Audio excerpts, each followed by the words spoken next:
السلام علیکم ورحمۃ اللہ وبرکاتہ۔ امید ہے کہ آپ خیر و عافیت سے ہوں گے۔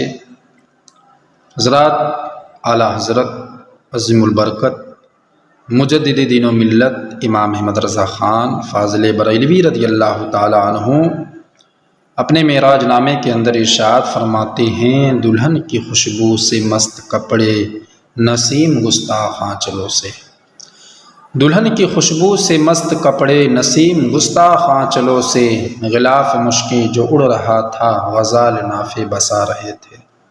فرماتے ہیں دلہن یعنی کعبہ معظمہ کے خوشبودار غلاف مست کپڑوں سے باد نسیم جو صبح کی ہوا ہوتی ہے بڑی چالاکی کے ساتھ کھیل کود کر کے خوشبو چرا رہی تھی، اور مشک کی خوشبو میں بسا ہوا غلاف کعبہ وجد میں آ کر جھوم رہا تھا، خوب اڑ رہا تھا، اور ہرن اپنی تھیلیاں اس کی خوشبو سے بھر بھر کر لے جا کر کے اپنے نافوں میں بھر رہے تھے۔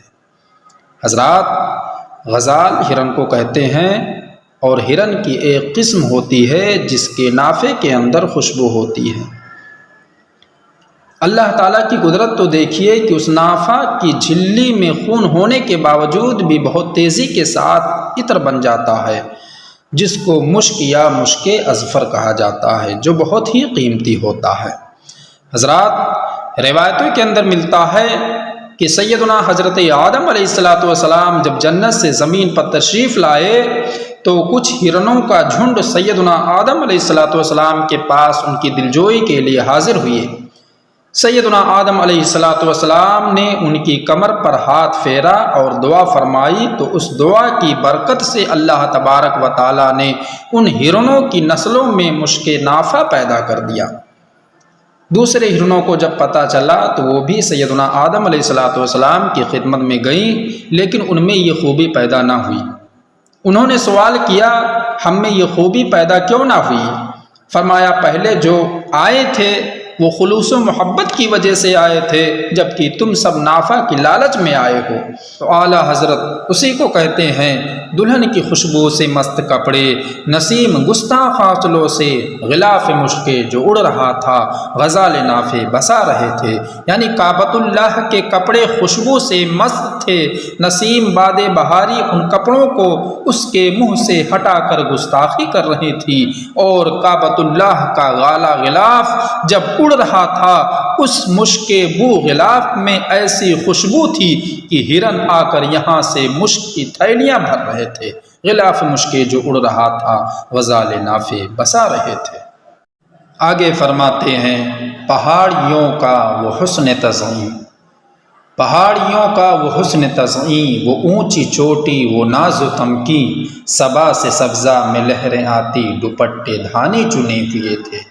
حضرات، اعلیٰ حضرت قدسہ سرہ العزیز اس شعر میں کعبۃ اللہ سے سرکار دو عالم صلی اللہ تعالی علیہ وسلم کے بیت المقدس کی طرف روانگی کا منظر کشی کرتے ہوئے فرماتے ہیں کہ پہاڑیوں کا وہ زینت والا حسن و جمال، اونچی اونچی چوٹیاں، جاہ و جلال، کر و فر، عظمت و حشمت والا انداز کا کیا کہنا۔ ان پہاڑیوں کی چوٹی جو کہ بہت اونچی تھی، فخر سے اور ناز سے اپنی ایک بلندی دکھا رہی تھی کہ معراج کے دولہا صلی اللہ تعالی علیہ وسلم مجھ پر سے گزر رہے ہیں۔ اس وقت پہاڑ پر جو سبزہ اگا ہوا تھا ان میں جب باد صبا چل رہی تھی تو ایسا لگ رہا تھا کہ پہاڑوں نے سبز قسم کے کپڑے یا دوپٹے اوڑھے ہوئے ہیں، اور یہ دوپٹے جن میں شبنم کے موتی لگے ہوئے ہیں، ایسا لگتا تھا جیسے ہری چادر میں سفید رنگ کے موتی چنے ہوئے ہیں۔ صبا سے سبزہ میں لہریں آتی، دوپٹے دھانے چنے ہوئے تھے۔ حضرات، یہ تو اعلیٰ حضرت نے پہاڑوں کا بیان کیا۔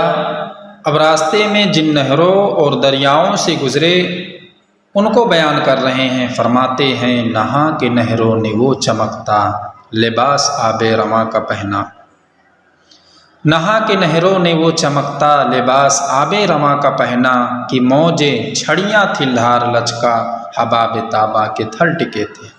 فرماتے ہیں، نہریں نہا کے تازہ پانی سے غسل کر کے تیار ہو گئی تھی، اور انہوں نے اپنا پرانا مٹی والا لباس اتار کر صاف و شفاف پانی کا لباس پہن لیا تھا، اور اس کی موجیں گھگرو گوٹا تھیں اور نہروں کی دھار باریک گوٹا تھا، اور موجیں جب الٹتی پلٹتی تو چمکتے ہوئے بلبلے نکلتے تھے، گویا ایسا لگتا تھا جیسے اس میں موتی ٹکے ہوئے ہیں۔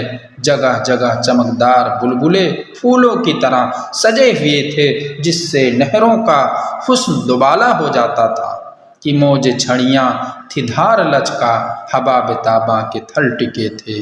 حضرات، جیسا کہ آپ کو معلوم ہے کہ میرے آقا صلی اللہ تعالیٰ علیہ وسلم کی معراج رجب کی 27ویں شب میں ہوئی۔ اس رات چاند نظر نہیں آ رہا تھا، اور جب چاند نہیں تھا تو بھلا اس کی چاندنی کیسے ہوگی؟ اب اعلیٰ حضرت اپنے معراج نامے میں فرماتے ہیں، پرانا پرداغ مل گجا تھا، اٹھا دیا فرش چاندنی کا۔ پرانا پرداغ مل گجا تھا، اٹھا دیا فرش چاندنی کا، ہجوم تارے نگاہ سے کوسو، قدم قدم فرش بادلے تھے۔ فرماتے ہیں چاند نہیں تھا، یہ بات نہیں ہے، کیونکہ چاندنی کا جو لباس تھا وہ میلا کچیلا اور پرانا ہو گیا تھا، اور میلا کچیلا اور پرانا لباس کسی مہمان کے آنے کی وجہ سے ہٹا کر نیا اور صاف و شفاف بچھایا جاتا ہے۔ یہاں چاندنی ذو معنی صنعت ہے کہ چاندنی سے مراد سفید کپڑا جو کسی مہمان کے آنے پر بچھایا جاتا ہے، کسی اسٹیج کو سجانے کے لیے ہوتا ہے۔ اعلیٰ حضرت فرماتے ہیں چاند موجود نہیں تھا، اس کی چاندنی بھی نہیں تھی، تو چونکہ چاندنی کا یہ فرش پرانا ہو گیا تھا اس لیے اس کو ہٹا دیا گیا، اور اس کی جگہ نگاہ کے تار، آنکھوں کا تار بچھا دیے گئے۔ فرماتے ہیں قدم قدم فرش بادلے تھے۔ بادلہ وہ کپڑا ہوتا ہے جس پر موتی ٹکے ہوتے ہیں۔ اب بادلے سے مراد بادلوں کا فرش بھی لے سکتے ہیں کہ بادل ہمیشہ اجلا اور سفید رنگ کا ہوتا ہے، اور چاندنی کبھی میلی بھی ہو جاتی ہے۔ فرماتے ہیں چاندنی کا فرش پرانا اور میلا ہو گیا تھا، اس کو ہٹا دیا گیا تھا، اور بادلوں کے سفید رنگ کا بالکل دودھ رنگ کا فرش جو کہ محبوبین، معتقدین، عاشقین، فرشتے اور حوریں رضوان جنت کی آنکھوں کے تاروں سے بنا ہوا تھا، بچھا دیا گیا۔ ہجوم تارے نگاہ سے کوسو، قدم قدم فرش بادلے تھے۔ حضرات، جب بھی کوئی سواری جاتی ہے تو پیچھے اس کے غبار اٹھتا ہے، اور غبار اس طرح ہوتا ہے کہ گویا وہ اپنے محبوب کا پیچھا کرنا چاہتا ہے۔ غبار یہ چاہتا ہے کہ وہ محبوب کے ساتھ چلے، لیکن اپنی کمزوری کی وجہ سے تھوڑی ہی دیر محبوب کے پیچھے چل کر پھر زمین پر بیٹھ جاتا ہے۔ اس کو اعلیٰ حضرت حسرت کے طور پر کہتے ہیں، غبار بن کر نثار جائیں، کہاں اب اس رہ گزر کو پائیں۔ غبار بن کر نثار جائیں، کہاں اب اس رہ گزر کو پائیں، ہمارے دل حوریوں کی آنکھیں فرشتوں کے پر جہاں بچھے تھے۔ فرماتے ہیں کہ ہم غبار بن کر سرکار دو عالم صلی اللہ تعالیٰ علیہ وسلم کی راہ گزر پر نثار ہو جائیں، لیکن ہمارے نصیب میں یہ کہاں ہے کہ ہم اس راہ گزر کو پا سکیں جہاں ہمارے دل بچھے ہوئے تھے۔ نہ صرف ہمارے دل بلکہ حوران جنت نے اپنی آنکھیں فرش راہ کی ہوئی تھیں، اور نورانی فرشتوں نے اس راہ پر اپنے نورانی پروں کو بچھایا ہوا تھا۔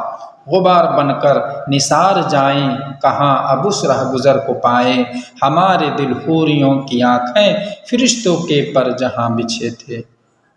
آگے فرماتے ہیں خدا ہی دے صبر جان پرغم، خدا ہی دے صبر جان پرغم، دکھاؤں کیوں کر تجھے وہ عالم، جب ان کو جھرمٹ ملے کہ قدسی جنا کا دولہا بنا رہے تھے۔ حضرات، اس شعر کے اندر اعلیٰ حضرت رضی اللہ تعالیٰ عنہ اپنی جان کو دلاسا دیتے ہوئے کہتے ہیں، اے جان تجھے اللہ ہی صبر دے، تیرا اشتیاق اپنی جگہ ہے لیکن تقدیر بھی اپنی جگہ پر ہے۔ یہ حضرت اپنے محبوب کے مقام کو بیان کرنے کے لیے شعرا استعمال کرتے ہیں۔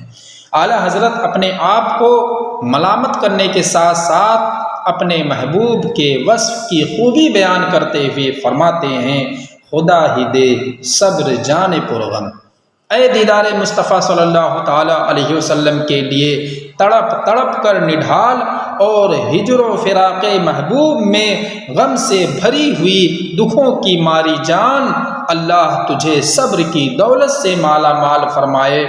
میں تجھے وہ منظر کیسے دکھا سکتا ہوں، تو پہلے ہی کمزور ہے، کہیں تیری جان نہ نکل جائے۔